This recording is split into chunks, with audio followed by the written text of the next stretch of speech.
राधे राधे, हरे कृष्णा। कैसे हो आप सभी लोग? आशा करती हूँ आप सभी परम मंगल में हो गए, स्वस्थ हो गए, अच्छे हो गए। अगर आप श्री धाम वृंदावन जाने की सोच रहे हो तो ये वीडियो होने वाली है आपके लिए बहुत बहुत ज्यादा इम्पोर्टेंट, क्योंकि बांके बिहारी जी के मंदिर में जो श्री धाम वृंदावन के राजा बोले जाते हैं, उस मंदिर के सारे रूल्स रेगुलेशन बदल चुके हैं।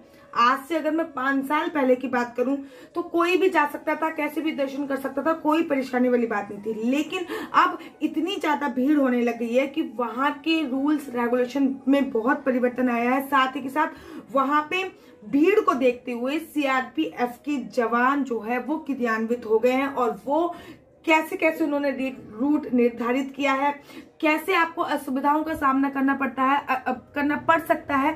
अगर आपको कोई जानकारी ना हो तो ये वीडियो आपके लिए बहुत ज्यादा इंटरेस्टेड होने वाली है। देखिए, मैं अभी परसों ही बांके बिहारी जी के मंदिर में गई थी और एक एक चीज का मुआयना मैंने बहुत बारीकी से किया, ताकि मैं आप लोगों के लिए बहुत अच्छे तरीके से वीडियो बना पाऊं और ताकि आपको किसी भी प्रकार की कोई भी परेशानी का सामना ना करना पड़े। तो स्टार्टिंग कर लेते हैं। सबसे पहले अगर आप बिहारी जी के मंदिर में कहीं से भी आ रहे हो तो आपको विद्यापीठ चौराहे पे आना पड़ेगा।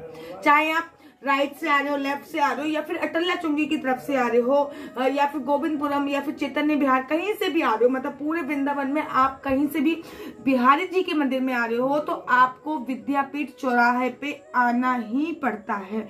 जब आप विद्यापीठ चौराहे पे आना पड़ता है तो विद्यापीठ चौराहे के बगल में एक चप्पल उतारने का निःशुल्क केंद्र है, तो आप वहां पे जाके चप्पल अवश्य और अवश्य उतार लीजिएगा। बता रही हूँ क्यों, क्योंकि विद्यापीठ चौराहे पे जैसे ही आप एंटर करोगे एक लोहे का दरवाजा, आपको मैं फोटो में दिखा दूंगी, इस टाइप का लोहे का दरवाजा आपको लगा हुआ मिल जाएगा।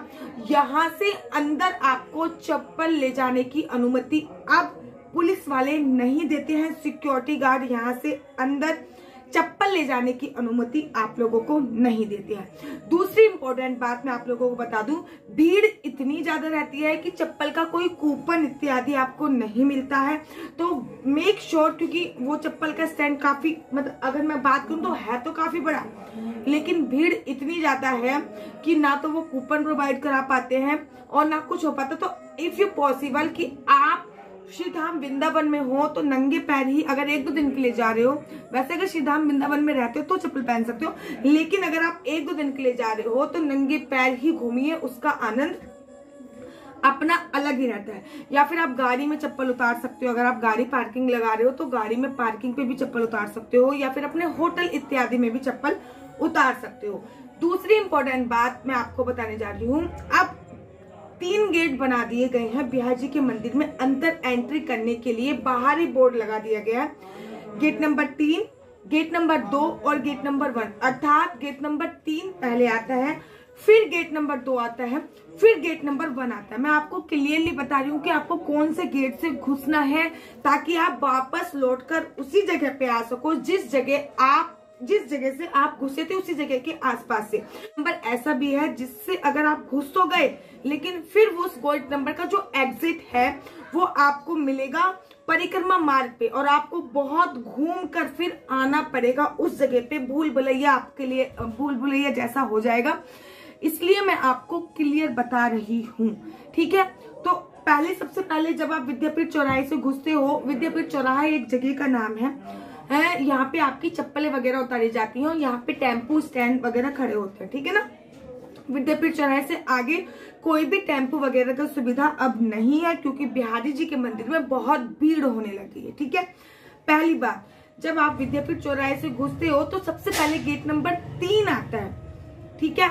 भीड़ बहुत मिलेगी, लेकिन आप कोशिश कीजिएगा कि गेट नंबर 3 से ही घुसो, क्योंकि जब आप गेट नंबर 3 से घुसोगे तो गेट नंबर 3 से घुसने के बाद बिहारी जी के मंदिर में भी 3 लाइनें लगती हैं, अब 1, 2, 3, ठीक है। जब आप गेट नंबर 3 से घुसोगे तो आप पहली लाइन से ही दर्शन करके बाहर की तरफ एग्जिट हो जाओगे। गेट नंबर 4 से आपको निकाल दिया जाएगा, क्योंकि इस लाइन के लोग इस लाइन में नहीं जा सकते, इस लाइन के लोग इस लाइन में नहीं जा सकते, क्योंकि बैरिकेड्स लगे हुए हैं और पूरी तरीके से सारी व्यवस्था बंद है। कहीं आप ये सोचो कि भैया मैं इस लाइन में हूं तो मैं इस लाइन में चले जाऊं, ऐसा कोई भी सिस्टम नहीं है। जो गेट नंबर 3 से निकलते हैं उनका एग्जिट अलग है। जो गेट नंबर 2 से एंट्री कर रहे हैं उनका एग्जिट अलग है। जो गेट नंबर 1 से एग्जिट कर रहे हैं, एंट्री कर रहे हैं, उनका एग्जिट अलग है। तो कोशिश कीजिए कि आप गेट नंबर 3 जो कि प्रथम गेट है उसी से ही एंटर करने की कोशिश कीजिए। जब आप प्रथम गेट से एंटर करते हैं, पहले गेट से जब आप एंटर करेंगे महाराज, तो आपको होगा क्या, जब आपने प्रथम गेट से अंदर एंट्री करी तो आप गेट नंबर 4 से बाहर निकल जाओगे। और जब आप गेट नंबर 4 से बाहर निकलोगे तो एक पतली सी गली से होते हुए बाहर निकल जाओगे। बहुत लोग निकल रहे होते हैं, कोई परेशानी वाली बात नहीं है। और आप बाकी बिहारी वाली मेन गली में ही पहुंच जाओगे। यहाँ से आपने एंट्री करी थी, उससे थोड़ा सा दूर गेट नंबर 4 का एग्जिट होएगा। अगर आप गेट नंबर 2 से घुसते हो, 2 से, मेरी बात ध्यान दीजिए, गेट नंबर 2 से घुसते हो या फिर आप गेट नंबर 1 से घुसते हो, तो आपकी जो एग्जिट है गेट नंबर, अगर आप 1 से घुसते हो, क्योंकि गेट नंबर 1 पे भीड़ कम मिलेगी, लेकिन अगर आप गेट नंबर 1 पे एंट्री करते हो, एंट्री गेट नंबर 1 से करते हो, तो आपका एग्जिट जो है वो परिक्रमा 12वें मार्ग पे निकलेगा। अर्थात बिहारी जी के मंदिर से बहुत दूर परिक्रमा वाला मार्ग है, रास्ता है, वहां पे आपको निकलेगा। और फिर आपको विद्यापीठ चौराहा आने के लिए टमटम करना पड़ेगा, क्योंकि विद्यापीठ चौराहा गेट नंबर 1 के एग्जिट से कम से कम 7 से 8 किलोमीटर है। और वहां से टेम्पू, ऑटो, अटल्ला आने के बहुत पैसे लेते हैं, कम से कम 100-200 रुपए चार्ज करते हैं, इससे ज्यादा भी चार्ज करते हैं। और एक बात मैं आप लोगों को बता दूं कि पहले तो जो टमटम, मतलब जो बैटरी रिक्शा होता है, उसको वृंदावन में टमटम के नाम से जाना जाता है। पहले तो टमटम पूरे वृंदावन में घूम लेते थे कहीं भी, लेकिन अब हर बैटरी रिक्शा का अपना एक रूट फिक्स हो गया है। अगर आप कहो कि एक बैटरी रिक्शा आपको चारों तरफ घुमा दे, तो ऐसा पॉसिबल नहीं है, क्योंकि हर टमटम का, हर बैटरी रिक्शा का अपना रूट निर्धारित हो चुका है। अब अगर आप एंट्री गेट नंबर 2 से करते हो, अच्छा, सबसे अच्छे दर्शन कब होंगे? वैसे तो जब आप बिहारी जी के मंदिर में जाते हो तो ऐसा लगता है कि चाहे आप किसी भी कोने से बिहारी जी को देख रहे हो, लेकिन आपको ऐसा लगता है कि बिहारी जी आपको ही देख रहे होता है आपके साथ, कि नहीं होता? मैं किसी भी कोने में खड़ी रहूं, लेकिन मुझे ऐसा लगता है कि बिहारी जी मुझे ही देख रहे हैं। जो सबसे अच्छे दर्शन होते हैं वो गेट नंबर 2 से घुसने पे होते हैं। जो दर्शन सबसे सुंदर हैं वो गेट नंबर 2 से घुसने पे होते हैं। बहुत अद्भुत और बहुत अच्छे दर्शन होते हैं, क्योंकि गेट नंबर 2 की जो लाइन एंट्री होती है वो बिल्कुल बीचों बीच में होती है। ये है गेट नंबर 3 और यहाँ से है गेट नंबर 1 और ये है गेट नंबर 2। तो जो 2 की लाइन है वो गेट नंबर 2 है। तो इसके दर्शन बहुत ज्यादा अच्छे होते हैं, लेकिन इसका अभी एग्जिट बहुत ज्यादा दूर है। तो और आपको इन बातों का भी ध्यान देना है, जैसे कि प्रसादी इत्यादि। बहुत सारे पंडित जी आपको, गोस्वामी जी वहां पे मिल जाएंगे कि हम आपका भोग लगा देते हैं, हम आपका भोग लगा देते हैं, हम आपका भोग लगा देते हैं। भीड़ इतनी ज्यादा होती है कि वो बिहारी जी के पास तक आपका भोग लेके नहीं जाते हैं। उन्होंने बिहारी जी की प्रसादी माला, तुलसी माला इत्यादि कुछ ले रखी होती है, नहीं तो वो यहाँ पे उनका स्थान होता है।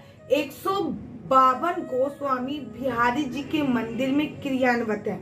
पहली बात, बिहारी जी का मंदिर प्राइवेट है, सरकारी नहीं है, गवर्नमेंट के अंडर नहीं आता है, अर्थात, ठीक है।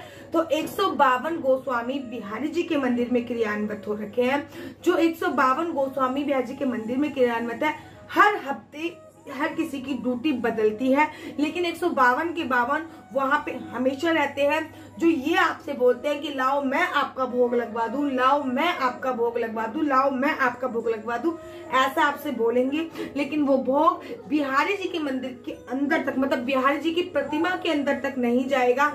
तो आप कोशिश कीजिए कि आप यहाँ पे भी खड़े हो, कहीं भी, मान लीजिए कि इसमें पेड़े हैं, फॉर एग्जाम्पल, ये एग्जाम्पल है, आपने इसमें पेड़े परचेस कर रखे हैं, आप बिहारी जी के मंदिर में गए और बिहारी जी के मंदिर में जाने के बाद बहुत भीड़ है, आपने देखा, तो आपने पेड़े का डिब्बा खोल के मानसिक भोग, आओ बिहारी जी मानसिक भोग यहीं पे लगा दिया, पैक करके अपने साथ ले गया, केवल मानसिक भोग यहीं पे लग जाता है। तो इस बात का ध्यान रखिए, ठीक है, क्योंकि वीआईपी सुविधा भी बहुत दे रखी है। और बिहारी जी के पास तक तो देखो, पहली बात तो जिसको भगवान अपने पास तक बुलाते हैं वही जा पाते हैं।